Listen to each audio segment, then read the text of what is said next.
அஸ்ஸலாமு அலைக்கும் வரஹமத்துல்லாஹி வபரகாத்துஹு. நான் அப்துல் காதர். சமீபத்தில் இந்த ஈரோட்டில் ஒட்டிய அந்த முஸ்லீம் பெண்களை இழிவுபடுத்தி ஒட்டிய போஸ்டர் சம்பந்தமாக ஒரு உரையாடல் வந்திருக்கும். அந்த உரையாடலில் பேசிய நபர் நான் தான்.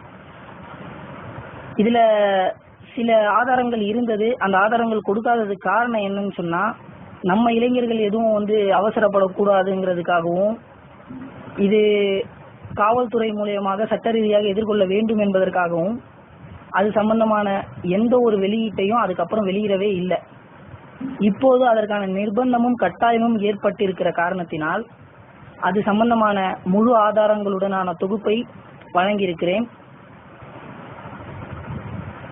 அதாவது ஜனநாயக முஸ்லிம் முன்னேற்ற கழகத்தினுடைய மாணவரணி செயலாளராகிய நான் அப்துல் காதர் இந்த போஸ்டரை வாட்ஸ்அப்பிலும் ஃபேஸ்புக்கிலும் எனக்கு வந்தவுடன் அதிலிருந்த அந்த நம்பர் தொலைபேசி எண்ணை தொடர்பு கொண்டேன்.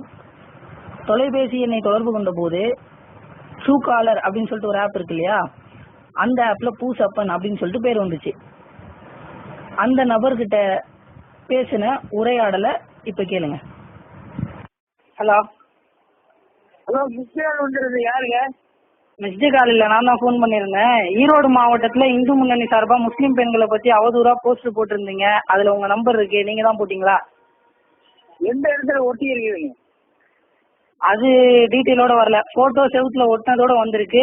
நான் அந்த போஸ்டர் உங்களுக்கு சொல்லுங்க, நாங்க உடனே போய் பாக்குறோம். அப்படிங்க? கொஞ்சம் தெரிஞ்சுக்கிறோம். அப்படிங்களா? சரி, அப்ப நீங்க அந்த போஸ்டர் போடல. நான் இங்க என்ன பைத்தியமா கொடுத்துருக்கேன் அந்த மாதிரி போஸ்ட் போடுறதுக்கு? சரிங்க ஜி, நீங்க இந்து முன்னணியில இருக்கிறீங்களா? நீங்க எந்த இடத்துல ஒட்டி இருக்குதுன்னு சொல்லுவாங்க. நமக்கு அந்த டீட்டெயில்ஸ் வரல. உங்க நம்பர் தமிழகம் முழுவதும் எல்லா ஃபேஸ்புக் எல்லா விஷயத்தையும் போட்டிருக்கிறாங்க. சரிங்களா? இப்ப நீங்க அந்த போஸ்டர் வெளியிட்டீங்களா இல்லையான்னு உங்கள்கிட்ட போன் பண்ணி தகவலை உறுதி பண்ணிக்கிறோம். நாங்க எங்க புக்குல போட்டிருப்போம், எங்க மாத புக்குல நாங்க போட்டிருப்போம். இதோட எல்லா போஸ்டும் போட்டிருப்போம். ஆனா நீங்க போஸ்ட் அடிக்க ஒட்டி இருக்குன்னு சொல்றீங்களா? அதான் எந்த இடத்துலன்னு சொல்லுங்க. ஈரோடு மாவட்டத்துல ஒட்டி இருக்கிறாங்க. எந்த இடம்ன்ற தகவல் தெரியல. வந்தா ஈரோடு மாவட்டத்துல சொன்னவங்களும் திருப்பி கேளுங்க, எந்த இடத்துல ஒட்டி இருக்கு உண்மையா புரியாங்கிறத நாங்க. ஒரு நிமிஷம். ஈரோடு மாவட்டம்னு போட்டு உங்க நம்பர் போட்டு இந்து முன்னணின்னு போஸ்டர் இருந்தா நீங்க போட்டீங்களா இல்லையான்னு உங்கள்கிட்ட தானே கேட்க முடியும். ரைட்டு, நீங்க கேட்கறது ரைட்டு. எந்த இடத்துல ஒட்டி இருக்கு அது நமக்கு தெரியலங்க. இல்ல அது நமக்கு தெரியல. ஈரோடு மாவட்டம்னு போட்டு செவுத்துல போஸ்டர் ஒட்டி இருக்கு, அதுல உங்க நம்பர் மட்டும்தான் இருக்குது. உங்களுக்கு இது சம்பந்தமா ஏதாவது டீட்டெயில் தெரியுமா? இல்ல போஸ்டர் பத்தி அது நமக்கு தெரியலையே. அது நமக்கு திருப்பி கேளுங்க, அவனை கேளுங்க, சொன்னவனை கேளுங்க எந்த இடத்துலப்பா ஒட்டி இருக்குன்னு. அப்படிங்களா? சரி, ஓகே, கன்ஃபார்ம் பண்ணிக்கோம்ல. சரி, ஓகே. நீங்க அது வரையும் உங்களுக்கு தெரிஞ்சா விசாரிச்சு பாருங்க, நான் கேட்டு உங்களுக்கு சொல்றேன். நீங்க உங்களுக்கு பொண்ணை பார்த்துட்டு கேளுங்க, எந்த இடத்துல ஒட்டி இருக்குதுன்னு சொல்லுங்க. நாங்க உடனே போய் பார்த்து அந்த விஷயத்தை கன்ஃபார்ம் பண்ணிட்டு யார் ஒட்டினாங்கிறது அப்புறம் நாங்க கண்டுபிடிச்சிக்கிறோம். சரி, உங்க பேர் பூசப்பன் தானே? ஆமா. சரி, ஓகேங்க, ரைட்டு. நான் கேட்டுட்டு உங்களுக்கு சொல்றேன், நீங்க விசாரிச்சு பாருங்க. ரைட்.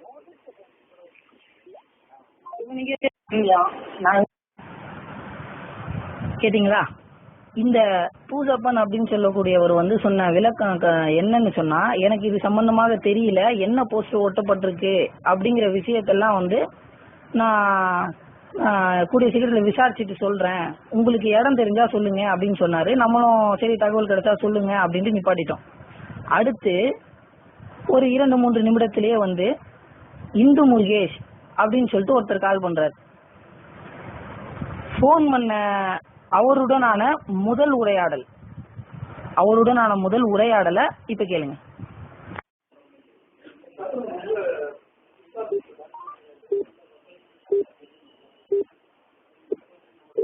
பாய் ஏக்லாஜா. ஹலோ, மிஸ் கால் கொடுத்துருக்கீங்க, சொல்லுங்க.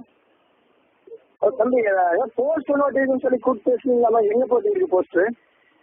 போஸ்டர் ஒட்டினதாக போட்டோ நமக்கு வந்திருக்குது. ஈரோடு மாவட்டம் இந்து முன்னணி அப்படின்ட்டு போட்டு செவுத்துல ஒட்டின போஸ்டரோட வாட்ஸ்அப், ஃபேஸ்புக் எல்லாத்துலயும் அனுப்பி இருக்கிறாங்க. அதுல அவருடைய நம்பர் இருந்துச்சு. அந்த நம்பருக்கு போன் பண்ணி இந்த போஸ்டர் நீங்க ஒட்டினது தானான்னு கேட்டோம். அவரு எனக்கு தெரியல அப்படின்னு சொல்லிட்டாரு. சரி, உங்களுக்கு வாட்ஸ்அப் இருந்தா அந்த போட்டோ நான் திருப்பி அனுப்புறேன். யார் வாட்ஸ்அப் அனுப்புங்க, என்னோட நம்பர் வாட்ஸ்அப் அனுப்புங்க.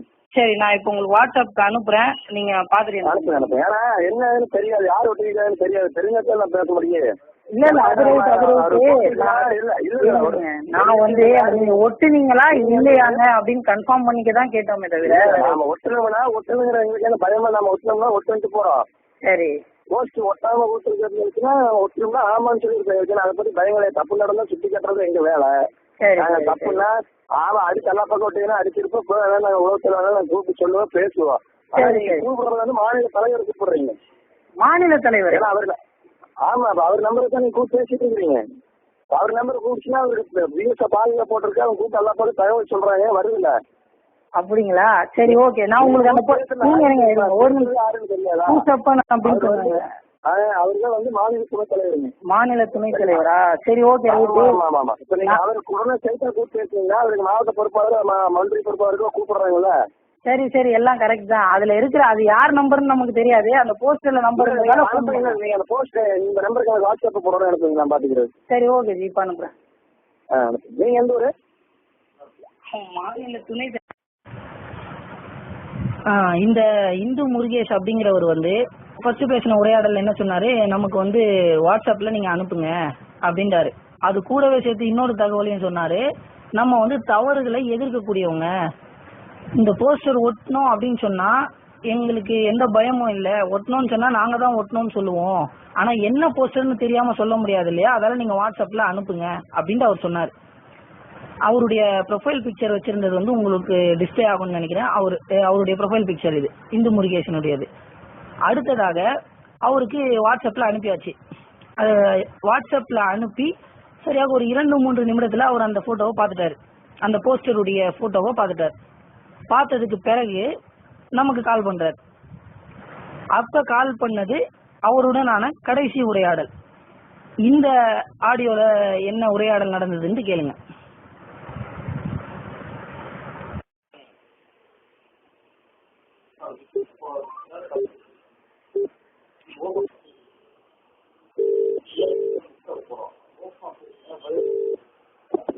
ஹலோ, சொல்லுங்க சார். தம்பி அதை அனுப்பிச்சுட்டு இருக்கிறப்பா, நாங்க பாக்குறோம். அதெல்லாம் உனக்கு என்ன ப்ராப்ளம்? அந்த போஸ்டர் உண்மையா இல்லையா, இல்ல யாராவது டிசைன் பண்ணி போட்டுக்கிறாங்களா, எந்த ஒரு ஊர்ஜினமும் நாம படிச்சுக்கணும் இல்லையா, அதுக்கு தான் சம்பந்தப்பட்ட நம்பருக்கு நம்ம அந்த மாதிரி இது போடல. இல்ல அந்த மாதிரி நம்பர் நம்ம போஸ்டர் எல்லாம் இங்கேயும் போட்டு ஒட்டல. சரி சரியா, போஸ்ட் ஒட்டி இருந்தா போட்டுருக்கோம், ஓகேவா? உனக்கு அந்த நம்பர் எதுல இருந்து வாட்ஸ்அப்ல இருந்து வந்ததா? இல்ல, அது பேஸ்புக்ல இருக்குது. இப்ப நீங்க பேஸ்புக் போய் பாருங்க, நிறைய பேஸ்புக்ல இருக்குது, இந்த வாட்ஸ்அப்ல இருக்குது. எனக்கு இப்ப உங்களுக்கு நான் எப்படி அனுப்பணும் அந்த மாதிரி எனக்கு வந்திருக்குது. உங்களுக்கு நான் சென்னை. சென்னையா? ஆமா. நீங்க எங்க ஒர்க் பண்றீங்க? சென்னை. அது மட்டும் போதும். சென்னை அது மட்டும் போதுமா? சரி, ஒன்னும் பிரச்சனை இல்ல. இது வந்து நாங்க தான் ஒட்டியிருக்கோம், நீங்க என்ன பண்றமோ பண்ணுங்க, பாக்கலாம். அப்படிங்களா? சரி, ரைட்டு. ஆமா, சரி, நீங்க தானே ஒட்டினீங்க, கன்ஃபார்ம் இல்ல? ஒரே செகண்ட். ஹலோ, இல்லங்க, நீங்க தான் ஒட்டினீங்க கன்ஃபார்மா? அந்த நம்பர் போட்டிருக்கிறே, நீங்க தான் ஒட்டி இருக்கிறீங்க, கரெக்டா? சரி, ஒரு நிமிஷம். அதுக்காக நீ போன் பண்ணி நீ என்ன பண்ணுவோம்? நீ இப்ப நீங்க ஒட்டுனீங்களா இல்லையா அதை கேட்கறதுக்கு தான் ஒட்டு. நான் நீ என்ன பண்ணணும்? சரி, ரைட்டு. என்ன பண்ணணுமோ அதை பண்ணுவோம், சரிங்களா? ரைட்டு. அதுக்கு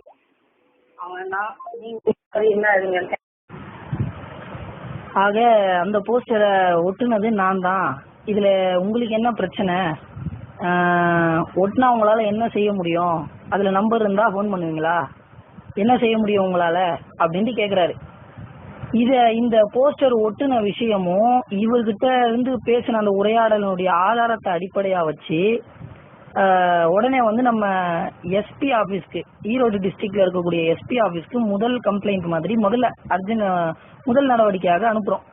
அதாவது மத கலவரத்தை தூண்டும் வகையில் போஸ்டர் வெளியிட்டுள்ள இந்து முன்னணி நபர்கள் மீது உடனடியாக நடவடிக்கை எடுக்குமாறு கேட்டுக்கொள்கிறேன் அப்படின்னு சொல்லிட்டு நம்ம ஜனநாயக முஸ்லிம் முன்னேற்ற கழகத்தினுடைய மாநில பொதுச் செயலாளர் ஹாஜா மொய்தீன் அவர்கள் சார்பாக அனுப்பப்படுகிறது.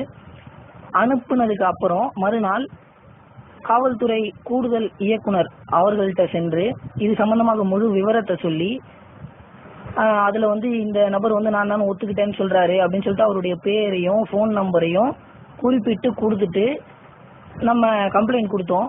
கம்ப்ளைண்ட் கொடுத்த உடனே அவர் என்ன சொன்னாரு, நீங்க எஸ்பி அதாவது காவல்துறை கண்காணிப்பாளர் இருக்காரு இல்லையா ஈரோட்ல திரு சிபி சக்கரவர்த்தி அவர்களுக்கு நீங்க இது சம்பந்தமான ரெக்கார்ட்ஸ் அனுப்பிடுங்க அப்படின்ட்டாங்க. சரின்ட்டு அவருக்கும் நம்ம அனுப்பியாச்சு. அதுக்கான போட்டோ டிஸ்பிளே ஆகுதுன்னு பாருங்க. அவருக்கு அனுப்புனதுக்கு பிறகு 2 நாட்கள் ஆகியும் அந்த சம்பந்தப்பட்ட நபரை கைது செய்யல. கைது செய்யாம இது இந்து முன்னணிக்கு இதுக்கு சம்பந்தம் இல்லை அப்படிங்கிற மாதிரியான விளக்கங்கள் அங்கேயும் இங்கேயும் வந்துட்டு இருந்தது. ஆனா சம்பந்தப்பட்ட நபர் மீது எந்த விதமான நடவடிக்கையும் எடுக்கணுன்ற உடனே நம்ம ஜனநாயக முஸ்லிம் முன்னேற்ற கழகத்தினுடைய சார்பாக ஆர்ப்பாட்டம் அறிவிச்சிருந்தோம். அந்த ஆர்ப்பாட்டத்துல காஜா மொய்தீன் அவர்கள் மாநில பொதுச் செயலாளர் ஜனநாயக முஸ்லிம் முன்னேற்ற கழகம், செங்கை சர்புதீன் இந்திய இஸ்லாமிய இயக்கங்களின் கூட்டமைப்பினுடைய ஒருங்கிணைப்பாளர், தோழர் வெற்றி செல்வன் தேசிய மக்கள் கட்சியினுடைய தலைவர், இஸ்லாமிய ஜனநாயக முன்னணி மாநில ஒருங்கிணைப்பாளர் சகோதரர் மதுக்கூர் மைதீன் ஆகிய இவர்களெல்லாம் கண்டன உரை ஆற்றினார்கள். அதுல இன்னும் 24 மணி நேரத்தில் தகுந்த ஆதாரங்களுடன் கொடுக்கப்பட்ட அந்த நபர் மீது நடவடிக்கை எடுத்து மத கலவரத்தை தூண்டும் வகையில் போஸ்டர் வெளியிட்ட இந்து முருகேஷை தேசிய பாதுகாப்பு சட்டத்தில் கைது செய்ய வேண்டும், மேலும் அவர் சார்ந்த இந்து முன்னணியை தடை செய்ய வேண்டும் என்ற கோரிக்கையை வலியுறுத்தி ஆர்ப்பாட்டம் நடைபெற்றது. ஆனால் தக்க ஆதாரங்களுடன் நான் தான் செய்தேன் என்று வாக்குமூலமும் கொடுத்த பிறகு அவர் நான் தான் செய்தேன் என்று வாக்குமூலம் கொடுத்து விட்டார். இந்த ஆடியோ ரெக்கார்டையும் தகவலாக கொடுத்த பிறகும் கூட அவர் மீது நடவடிக்கை எடுக்காமல் அவரை கைது செய்யாமல் காவல்துறை மௌனம் காப்பதுதான் ஏன் என்று தெரியவில்லை. இந்த தமிழகம் ஒரு அமைதி பூங்கா. இந்த தமிழகத்தில் நாங்கள் இந்துக்கள், கிறிஸ்துவர்கள், முஸ்லிம்கள் சகோதரத்துவத்துடனும் அமைதியுடனும் ஒருவருக்கொருவர் இணக்கமாக வாழ்ந்து கொண்டிருக்கிறோம். அப்படித்தான் வாழவும் விரும்புகிறோம். எங்களுடன் இருக்கக்கூடிய இந்த சகோதரத்துவ உணர்வை, சகோதரத்துவ உறவை முறிக்க வேண்டும், அதனால் அரசியல் ஆதாயம் தேட வேண்டும் என்று சில மதவாத கும்பல்கள் இப்படிப்பட்ட மத கலவரத்தை ஏற்படுத்தும் வகையிலான செயல்களை செய்து கொண்டிருக்கிறார்கள். இவர்கள் பொதுவாக செய்யக்கூடிய செயல்களில் தகுந்த ஆதாரங்கள் இல்லாமல் தப்பித்து விடுவார்கள். ஆனால் இந்த விஷயத்தில் முழு ஆதாரத்தையும் முழு தொகுப்பையும் காவல்துறையிடம் கொடுத்தும் கூட இதற்கான நீதி கிடைக்கவில்லை, நீதி மறுக்கப்பட்டிருக்கிறது. இந்தியா என்பது ஒரு ஜனநாயக நாடு. இங்கு பல மொழி, பல மதம் என ஒற்றுமையோடு வாழ்ந்து கொண்டிருக்கிறார்கள். இதை சீர்குலைக்கும் மதவாத கும்பல் மீது கடுமையான நடவடிக்கை மேற்கொள்ள வேண்டும். இது ஒவ்வொரு இந்தியனினுடைய வேண்டுகோள். இஸ்லாம் என்ற மார்க்கம் ஒருபோதும் வன்முறையையோ பயங்கரவாதத்தையோ ஆதரிக்கவில்லை, அமைதியையும் சகோதரத்துவத்தையும் தான் கடைபிடிக்க சொல்லி இருக்கிறது. ஆக இப்போது கூட இந்த முழு தொகுப்பை கொடுக்க வேண்டிய கட்டாயம் என்னவென்று சொன்னால், சமீபத்தில் முகநூலிலும் வாட்ஸ்அப்பிலும் இந்த போஸ்டரை வெளியிட்ட நபர் இவர்தான் என்று வேறு ஒரு புகைப்படத்துடன் ஒரு தகவல் வந்து கொண்டிருக்கிறது. இவரை பார்த்தவுடன் காவல்துறையுடன் ஒப்படைங்கள் என்றும் சிலர் உணர்ச்சி பொங்க சில கருத்துக்களையும் போட்டிருக்கிறார்கள். நம்மால் ஒருபோதும் ஒரு நிரபராதியும் தண்டிக்கப்படக்கூடாது என்பது நம்முடைய கருத்து. அதுதான் நம்முடைய நிலைப்பாடும் கூட. நாம் சட்ட ரீதியாக அனைத்து ஆவணங்களையும் ஒப்படைத்து கடுமையான நடவடிக்கை மேற்கொள்ள போராட வேண்டுமே தவிர யாரும் எந்த வகையிலான அசம்பாவிதத்திலும் ஈடுபட வேண்டாம்.